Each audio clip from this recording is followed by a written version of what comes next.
friend, O-R-D-O-R. Like older, like, yes. Now I know you know better. Hey y'all, it's Jasmine again, and I'm so happy you're here. Today I have a special guest with me, my mom. And today we're going to be doing the Asking My Mom questions that you're too afraid to ask yours. So Mom, you ready? I'm ready. So what do you think about dating multiple people at once? I think if you are, I think you can date multiple people. I will say you should be careful in this day and time because everybody views dating as something different.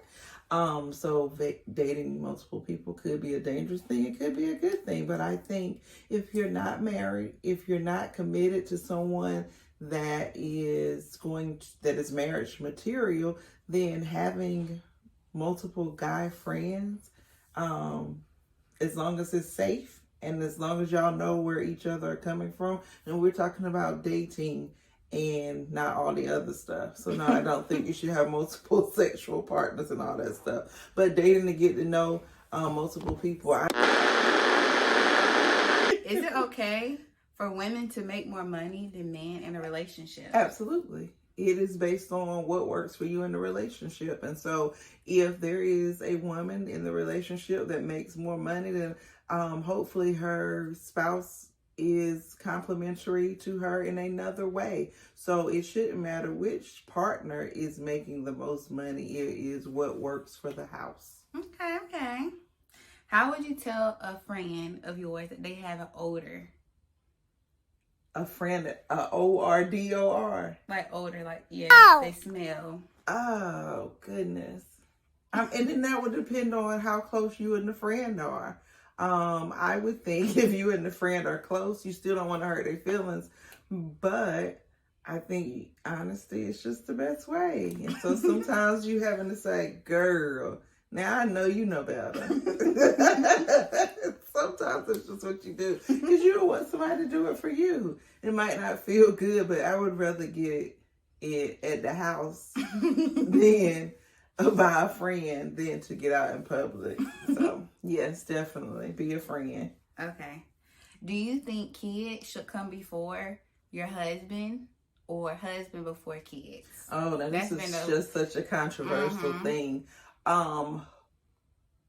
If we're talking about biblical order, then your husband is your little L, meaning your little Lord. And so he is the little Lord over the house. And so definitely your husband comes first in the sense that is who you partner with. That is who you don't make rules. You don't make decisions with your children. You make them with your husband. That's not who's helping you pay the bills. That's not who has your back. That's not your confidant or your children. And so I would think in that instance, if you keep it that way, it would not be hard for the children to understand. And I hate to use the word hierarchy, but what goes on in the house and who is over the household, which is the team, the husband and the wife. So yes, the wife should make sure that her husband is first in the home.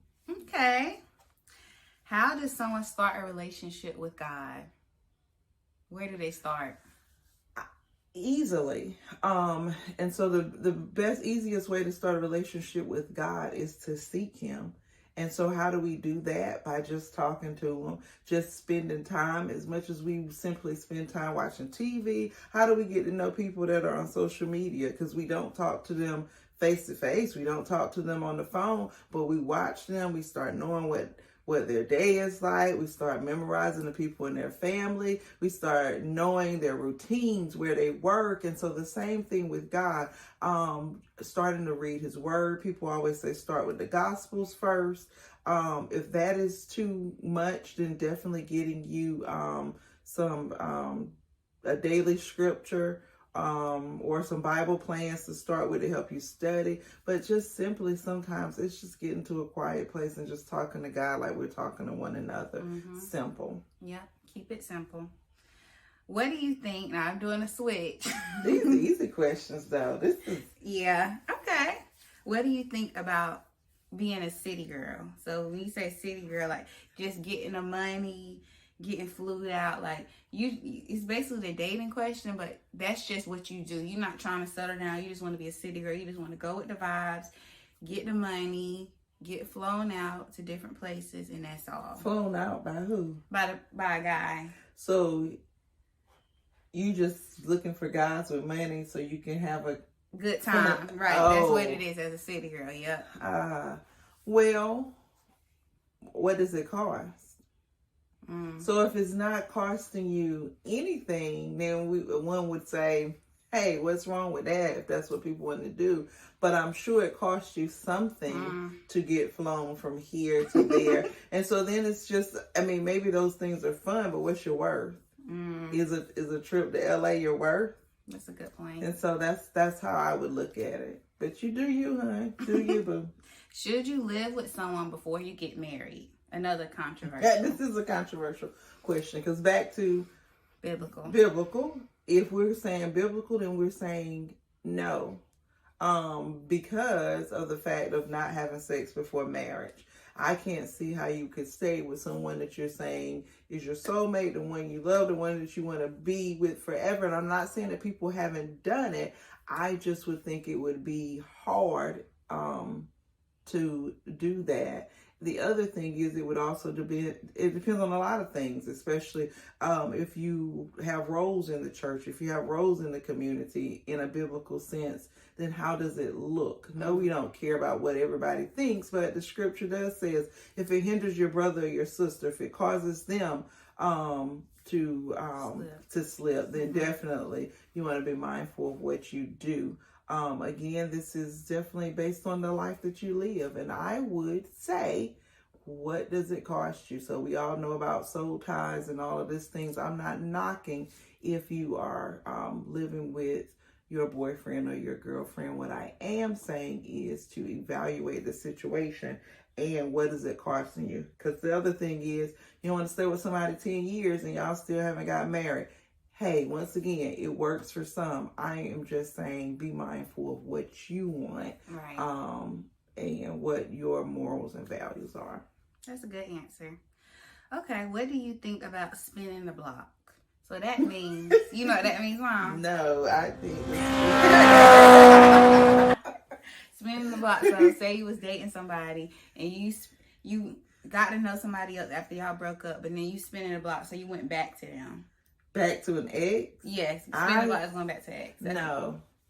If I'm spinning the block, it's to spin back around to get myself together. It's going to be coming to a whole 360 so I could evaluate how I got there. But it would not be to pick up anybody along the way. So once we done. Because then think about, why are we done? Now, I mean, maybe there are some things that just life didn't, work out and they moved or something like that. That might be different. But when I think about this saying, spin the block, that kind of tells me that this is somebody you should have left around the corner. So, no, spinning the block for me. Asked her mom to get on birth control. And now this is hard because in a mother sense, we don't want our children to...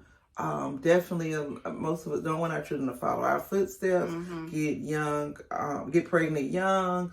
We want them to be mindful of who their partners are, but we do want them to be protected. Biblically don't want to condone sex before marriage, but at the end of the day, yes, ask mom the hard question, which is pretty much, we ask y'all anyways, and y'all know we do. We ask y'all, are y'all having sex? And what do y'all say? No, I'm not. So the thing is just being honest. As a parent, we might be upset or might be disappointed, but in the long run, hey, you gotta do what you gotta do. Mm-hmm. Ask the question, have the talk. Okay, we got 3 more questions. What do you think about age gap relationships? And we were just talking about this earlier about big age gaps with significant others. What do you think? So it depends on how far Earlier we was talking about a case that I was looking at on one of the judge courts, and they started dating at 14. Y'all might have seen it too on the TikTok. 14 and the TikTok now sounds If I find old. it, I will link it below if I can find the clip. 14 and 22 when they started dating. So that to me, that's at a different that part. Stages. Yeah, that's different stages of life. But if somebody was 20 and 28, still different stages. What about if they was 25 with a 45-year-old? That's like me dating a 45-year-old. That's a lot. That is a lot. And so that's still, once again, you evaluating where you are, where they are. Do you both want the same things? Or if y'all did have is this long term? Because if it's long term, is this something that you're okay with on a long term basis? Because you're both going to get older. So if you are 40 something, what you say, 40? 25 and 45. So if you're 20 years apart, how is that going to be when you're 45 and 65? So if you can live with it, then hey, go for it. Okay. If I got into a fight, would you jump in? Why not? I mean, absolutely. I mean, I would say, what else would you do? If we gonna be up together, we gonna be down together. But it ain't no way we gonna sit and watch each other. We gonna either struggle or grind together. So yeah. Okay. And the last question is, what would be your best word of advice to the person watching this video? So just an advice, it could be a quote or something to leave with. The best advice, I think I've done said it several times, is just be mindful, evaluate yourself, what you want. Don't compare yourselves to others. And do what you love. Life is short. Do what you love. Do what's right for you. If it's going back to school, go back to school. If it is writing a book, write the book. Whatever it is, do it. It does not matter who else is doing it. Only you can outdo you. And so it doesn't matter if somebody else is doing it. Nobody can tell it like you. Nobody can write it like you. Nobody can spin it like you. Nobody can sing it like you. Girl, just do you. Okay, and that's the end. If y'all would like to see a part 2 to this, we can do a part 2. It probably won't be till next month sometime, but we'll definitely do a part 2. If y'all have any other questions, please drop them in the video. Thanks for doing this video, Mom. You're welcome. Thank we need you. some harder questions, don't we? Yeah, those are something slight. This is a warm-up. This was a warm-up. So we'll come harder next time for y'all drop some ideas, and I'll do some research as well. I'll see y'all soon.